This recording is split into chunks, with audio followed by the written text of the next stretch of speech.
નમસ્કાર, હું છું આઝમ. આપ જોઈ રહ્યા છો સંદેશ ન્યૂઝ, તમારી સાથે સત્યની સાથે. આપણે જ્યારે પણ વાત કરતા હોય છે શિક્ષણની, અનેક સવાલો ઊભા થતા હોય છે, પરંતુ હવે સુરત જિલ્લાના બારડોલી ખાતે એક એવી સ્કૂલ આવી રહી છે જે તમે પણ જાણશો તો તમે બી ચોંકી જશો ને તમે બી વિચારશો કે મારે આ સ્કૂલના અંદર મારા બાળકને મૂકવું જોઈએ. આપણા સાથે ઘનશ્યામભાઈ રાદલિયા છે જે વંદે માતરમ વિદ્યાપીઠ લઈને આવી રહ્યા છે.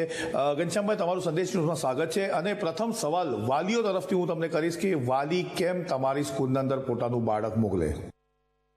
વંદે માતરમ. નમસ્કાર.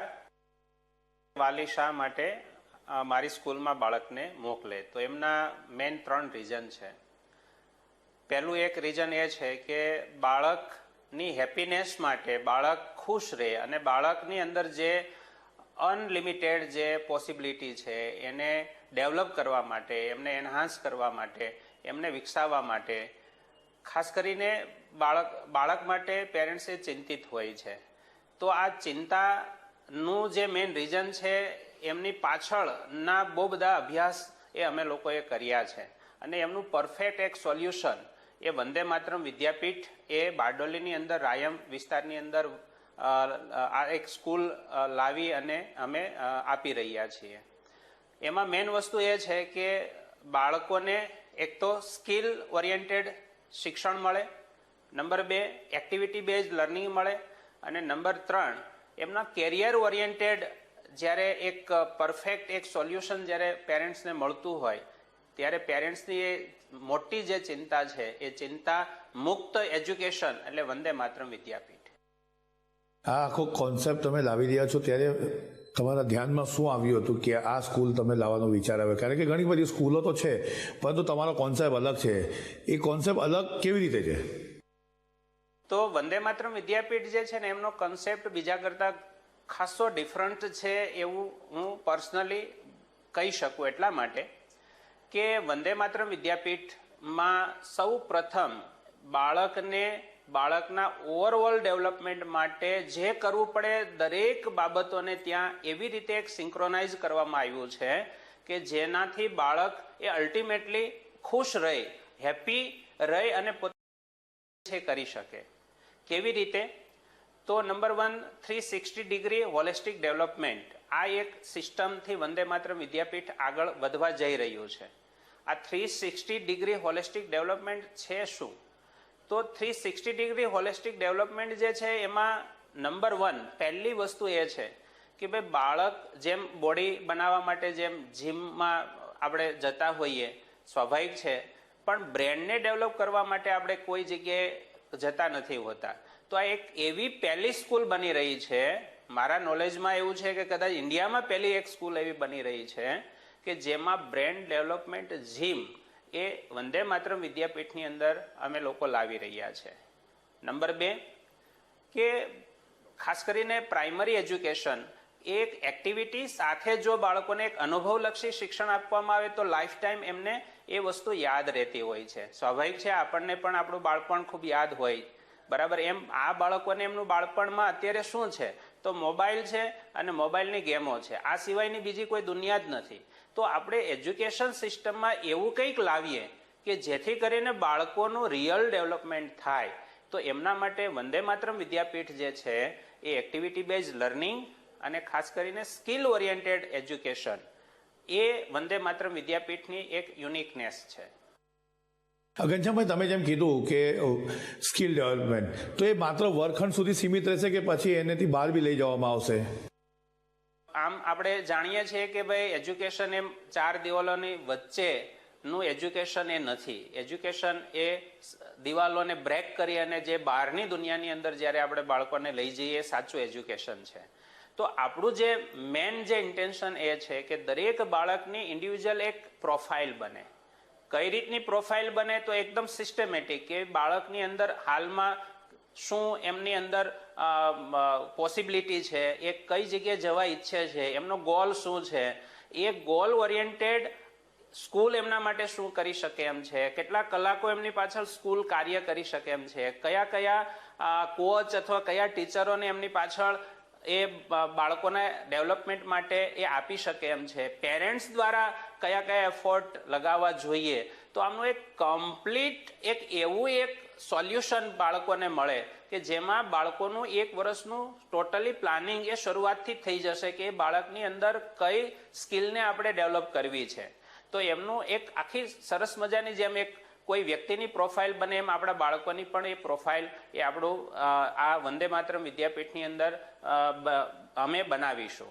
અને સેકન્ડ થિંગ એ છે કે એ જે બાળકને જે સ્કિલ છે એ સ્કિલ પાછળ પ્રોપર પ્લાનિંગ સાથે એમને 360 કલાક એ બાળકોને અમે એ સ્કિલ માટે કામ કરાવીશું. માત્ર 1 થી 2 સ્કિલ પાછળ 360 કલાક એટલે તમે સમજી શકો કે માની લો કે કોઈ બાળકને એવું છે કે મારે મ્યુઝિશિયન બનવું છે, તો મ્યુઝિશિયન બનવા માટે માત્ર ને માત્ર મ્યુઝિશિયન બનવા માટે એમને શરૂઆતથી 1 વર્ષના અંત સુધીમાં 360 કલાક જેટલો અનુભવ મળશે.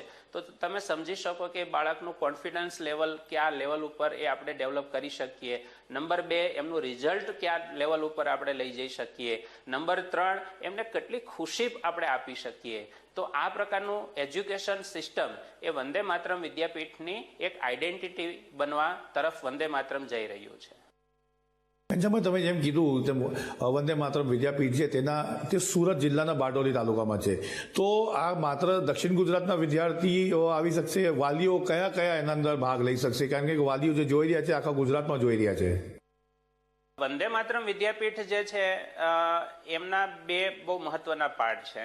નંબર 1, પહેલો એક પાર્ટ એ છે કે બારડોલી અને આજુબાજુના જે એરિયા છે 30, 35, 40 કિલોમીટરનો એરિયા બરાબર છે, ત્યાંથી બાળકો એ પોતે વાહન દ્વારા, આપણું જે સ્પેશિયલ વાહન હશે વાહન દ્વારા અથવા તો નજીકના જે છે પોતે જાતે સ્કૂલની અંદર આવી શકે. આપણી ફૂલ ડે કન્સેપ્ટ પ્રમાણેની એક સ્કૂલ હશે. સાથે સાથે હોસ્ટેલ પણ આપણે ત્યાં 6 થી 12મા ધોરણ સુધીના વિદ્યાર્થીઓ માટે રાખવાના છીએ. તો એક હોસ્ટેલ ફેસિલિટી પણ છે. પણ હોસ્ટેલ એવી જનરલી લોકોની માન્યતા એ હોય કે હોસ્ટેલ એટલે એક પ્રકારની જેલ, અથવા હોસ્ટેલ એટલે ત્યાં ઘરે જે તકલીફો હોય અને એ બાળકને એવું કહેવામાં આવે કે ભાઈ હવે તને હોસ્ટેલમાં મૂકી દઈશું. તો હોસ્ટેલ એ સજાનું એક સ્થાન એવું લોકો માને છે. પણ વંદે માતરમ વિદ્યાપીઠની આ હોસ્ટેલ એ એક ઘર જેવું ફિલિંગ બાળકોને આપશે. અને એમાં જે કરવું પડે બાળકોના ડેવલપમેન્ટ માટે એ બધું જ એ હોસ્ટેલની અંદર પણ થશે. એટલે ઓવરઓલ ગુજરાતના તમામ વિદ્યાર્થીઓ એ વંદે માતરમ વિદ્યાપીઠનો લાભ લઈ શકે છે. ઘનશ્યામભાઈ, સામાન્ય રીતે આપણે જોતા હોય છે કે સ્કૂલના અંદર વાલીઓ બાળકને મૂકીને જતા રહેતા હોય છે અને ત્યાર પછી એ 10th પાસ કરીને બહાર આવતો હોય છે, પછી એ ડિસાઇડ કરતો હોય એનું કરિયર શું બનશે. તમારી સ્કૂલના અંદર કંઈ યુનિક રહે છે એવી વાત સામે આવી રહી છે અને તમે સરકારી એક્ઝામ આપવા માટેની પણ તૈયારીઓ લઈને આવી રહ્યા છો, એ શું છે? હવે વંદે માતરમ વિદ્યાપીઠ જે કન્સેપ્ટ પ્રમાણે ખાસ કરીને 11th 12th અથવા તો ફાઉન્ડેશનની અંદર જે રીતે આગળ વધી રહ્યું છે એ છે સુપર 30 બેઝની system. As it is super 30 જેવી સિસ્ટમ એ ગુજરાત માટે ગુજરાત 30ના નામથી અત્યારે ઓલરેડી અમે લોકો ચલાવી રહ્યા છીએ. અને આ સિસ્ટમની અંદર એવું છે કે ખાસ કરીને જે બાળકનું ડ્રીમ છે મેડિકલમાં જવું અથવા જેમનું ડ્રીમ છે IITમાં જવું, તો એમના માટે સ્પેશિયલ એ સિસ્ટમેટિક કામ કરવામાં આવે છે. અને એવું કામ કરવામાં આવે છે કે ખાસ કરીને કોઈ એક કન્સેપ્ટને જ્યારે લર્ન કરતા હોય બાળકો, તો એમને કઈ જગ્યાએ એને એપ્લાય કરી શકે એમના ઉપર સ્પેશિયલ બાળકોને ટાઈમ આપીને વર્ક કરાવડાવવામાં આવે છે. અને ત્યારબાદ એ જે વર્ક કર્યું છે બાળકોએ, તો એમાં એ લોકો કયા લેવલ ઉપર પહોંચ્યા છે, તો એમનું બાળકો બીજા બાળકો સાથે એ ડિસ્કશન કરતા હોય છે. એટલે આપણું આ 3 લેયર એવી એક સિસ્ટમ છે કે જેમાં બાળકો એક ભાર વગરનું ભણતર સાથે એ લોકો પોતાનું જે ગોલ છે ગોલ સુધી પહોંચવા માટે એકબીજાની હેલ્પથી સહકારથી લોકો આગળ વધે છે. ઘનશ્યામભાઈ, આપણે સ્કૂલ જે આવી રહી છે તે કયા બોર્ડ્સ ઉપર ચાલશે અને વાલીઓ કયા બોર્ડ્સ તરફ આકર્ષિત કરી શકો છો તમે? વંદે માતરમ વિદ્યાપીઠ એ CBSE સાથે સાથે GSEB ઇંગ્લિશ મીડિયમ અને ગુજરાતી મીડિયમ સ્કૂલ બની રહી છે વંદે માતરમ વિદ્યાપીઠ. ઘનશ્યામભાઈ, આજના યુગમાં જોવા જાય તો શિક્ષણ ખરેખર મોંઘું છે, પરંતુ મેં એવું સાંભળ્યું છે કે તમારી સ્કૂલના અંદર તમે કંઈ સોશિયલ વર્ક બી લાવવાનો છો અને વિદ્યાર્થીઓ પર ધ્યાન આપશો, કેવી રીતે? જી, અમે લાવવાના નથી પણ ઓલરેડી અમે કરી જ રહ્યા છીએ આ કાર્યભાઈ. કેવી રીતે? તો અમારું જે ગુજરાત 30 જે છે એ ઓવરઓલ ગુજરાતમાંથી એવા 30 સ્ટુડન્ટોને આઈડેન્ટિફાય કરીએ છીએ અમે. અત્યારે મારી પાસે 25 સ્ટુડન્ટ આવી રીતના ભણી રહ્યા છે કે જેમની વાલીની પરિસ્થિતિ જે છે એ ખૂબ વીક હોય, સામાન્ય પરિસ્થિતિ હોય, જેવી કે કોઈ ગોળી બિસ્કિટ વેચતા હોય, કોઈના મા બાપ ન હોય, કોઈ સફાઈ કામગીરી કરતા હોય, સાવ સામાન્ય મજૂરી કામ કરતા હોય. તો આવા કોઈ પેરેન્ટ્સ હોય તો એ સ્વાભાવિક છે કે મેડિકલ કે આઈઆઈટીના સ્વપ્ન જોવા એમના માટે સ્વપ્ન પણ નથી જોઈ શકતા. તો એવા લોકોને એક એજ્યુકેશન સિસ્ટમ આપણી જે ગુજરાત 30 જે છે એ હવે વંદે માતરમ વિદ્યાપીઠની અંદર મર્જ થવા જઈ રહી છે. તો આ આપણી સિસ્ટમ એવી છે કે એવા બાળકોના ડ્રીમને પૂરા કરવા માટે આપણે એમને 100% ફ્રી એજ્યુકેશન સાથે હોસ્ટેલની ફેસિલિટી પણ આપણે એમને ફ્રી આપીએ છીએ. એટલે આવા ઓલરેડી અત્યારે ગુજરાત 30માં 25 જેટલા બાળકો ભણી રહ્યા છે કે જેમને ગુજરાત 30 આવી રીતની મદદરૂપ બની રહ્યું છે. અને હવે વંદે માતરમ જે છે એ અમારું આ એક આખો જે સંકલ્પ જે છે એને આગળ અવિરત ચાલુ રાખશે. ધન્યવાદ. તો તમે જોયું હશે કે આપણા સાથે ઘનશ્યામભાઈ રાતે જોડાયા હતા અને એમને કેમ આ સ્કૂલની અંદર એડમિશન લેવું જોઈએ તે વાલીઓને માહિતી આપી છે. ફરીથી મળીશું નવા ગેસ્ટ સાથે. ત્યાં સુધી જોતા રહો સંદેશ ન્યૂઝ.